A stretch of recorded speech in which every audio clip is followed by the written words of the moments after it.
Bonjour à tous, aujourd'hui je suis en compagnie d'Erwan Fabre. Salut Erwan. Bonjour Mathieu. Cette vidéo, elle va être dédiée. Tu es ostéopathe et tu pratiques en Afrique du Sud. J'en dis pas plus parce que j'aimerais tout simplement qu'on prenne un temps pour que tu te présentes, que tu présentes ton parcours et puis moi je te poserai quelques questions. Bien, ok. Alors écoute, je suis Erwan Fabre, je suis initialement formé à la kinésithérapie, figure-toi. J'ai fait mon école de kinésithérapie à Marseille et dans une optique de vouloir être ostéopathe. D'accord. Parce qu'à l'époque, l'ostéopathie n'était pas forcément ce qu'elle est maintenant. Et donc du coup, j'ai fait de la kinésithérapie avec un papa qui est médecin et qui m'a proposé d'abord de faire de la kinésithérapie. D'accord. Et ensuite, Il est médecin en quelle spécialité ? Il est médecin en spécialité de médecine tropicale. D'accord. Ce qui m'a donné mon envie de voyage. On verra ça ensuite. Donc, j'ai fait de la kinésithérapie à Marseille et puis j'ai pratiqué la kinésithérapie en cabinet libéral.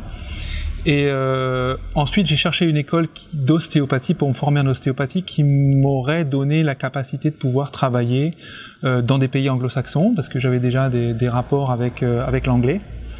Et j'ai trouvé à l'époque le SIDO. Et puis sur le chemin, il y a eu la reconnaissance ostéopathique en 2002, les lois de 2002 qui sont arrivées, et le SIDO n'était plus en capacité de nous proposer ce qu'on voulait. Donc je suis parti me former à Lyon avec tous mes collègues du moment. Puis on a quitté Lyon et puis on a fini de se former à Paris. Au COS. Donc j'ai fait 3 écoles d'ostéopathie qui m'ont mené à mon cursus final. Donc j'ai un petit peu tapé dans les différentes écoles et les différentes philosophies de l'époque en fait. Et suite à ça, je me suis installé comme ostéopathe, toujours dans l'idée que j'irai un jour en Afrique du Sud parce que c'était déjà là. Et puis, une fois en Afrique du Sud, j'ai eu quelques difficultés d'installation administrative parce que ça m'a coûté pas mal de temps et pas mal de modalités. Et entre-temps, je me suis intéressé un petit peu plus, de manière plus proche à la périnatalité et aux naissances en Afrique du Sud, parce que c'est vraiment quelque chose de tout à fait particulier. Et ce qu'on voit, ce que je peux dire rapidement sur l'Afrique du Sud, c'est qu'il y a une grosse différence entre les naissances des blancs riches, blancs ou noirs riches, et les naissances dans le public, plutôt chez les noirs. Et on a quelque chose qui est plutôt de naissance naturelle chez les noirs dans le secteur public et beaucoup de césariennes dans le secteur privé. Moi, c'était quelque chose que je chérissais déjà, et je me suis formé donc au métier de doula.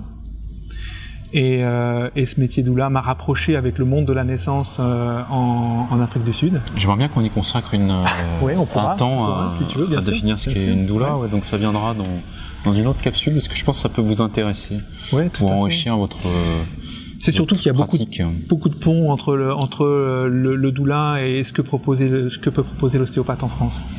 Donc je me suis formé au métier de doula. Entre-temps, j'ai eu On peut dire quand même juste en 3 mots, accompagnant de naissance. Accompagnant de naissance, voilà. Exactement. Et donc tu es un doula homme. Je suis doula homme, le seul doula homme d'Afrique. Le seul doula homme d'Afrique, waouh. Et donc je me suis formé au métier de doula. Entre-temps, j'ai eu mon autorisation de travailler comme ostéopathe en Afrique du Sud. Et j'avais déjà créé mon réseau de périnatalité. Et il me restait plus qu'à me rapprocher de mon cousin Laurent Fabre.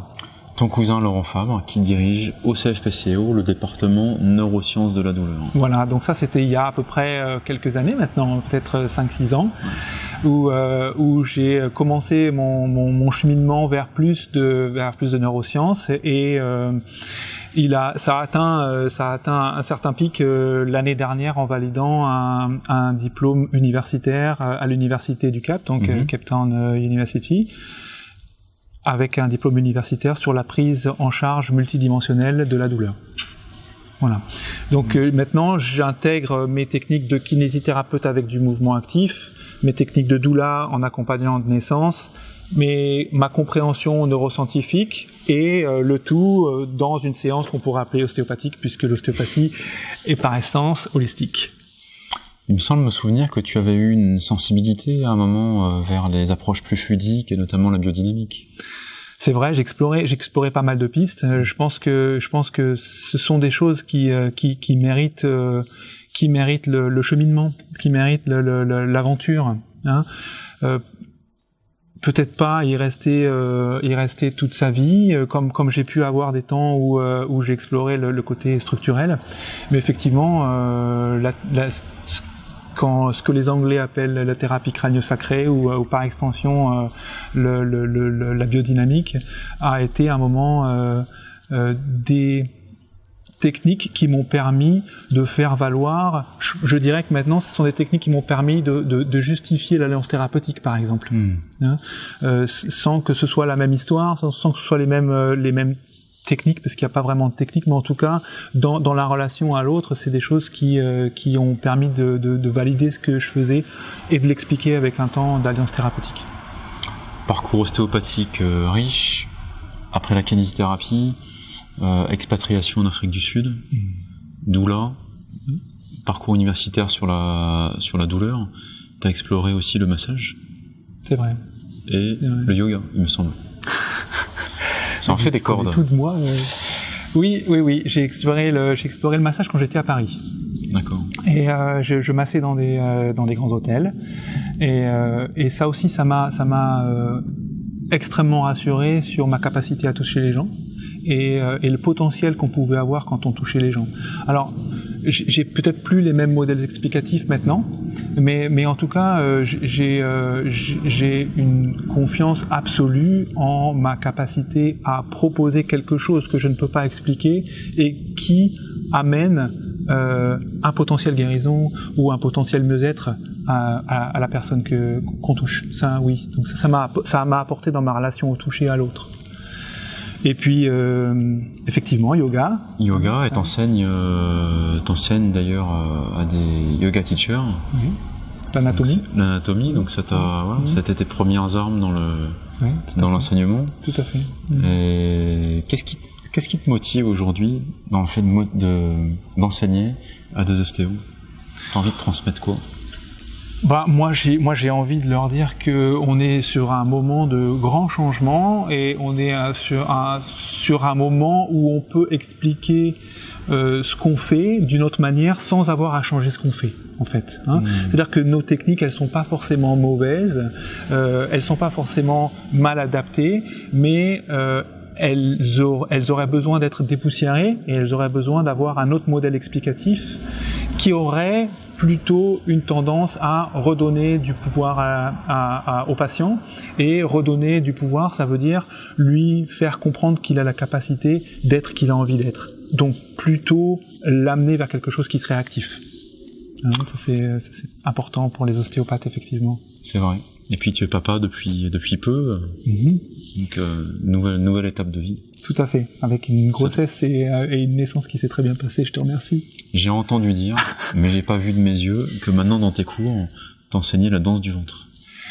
En partie, parce que j'ai été formé pendant la grossesse, parce que c'est quelque chose qui a été inclus pendant la grossesse. Ma partenaire de vie, effectivement, est enseignante de belly dance, de danse du ventre, et elle a toujours valorisé ça pour les femmes.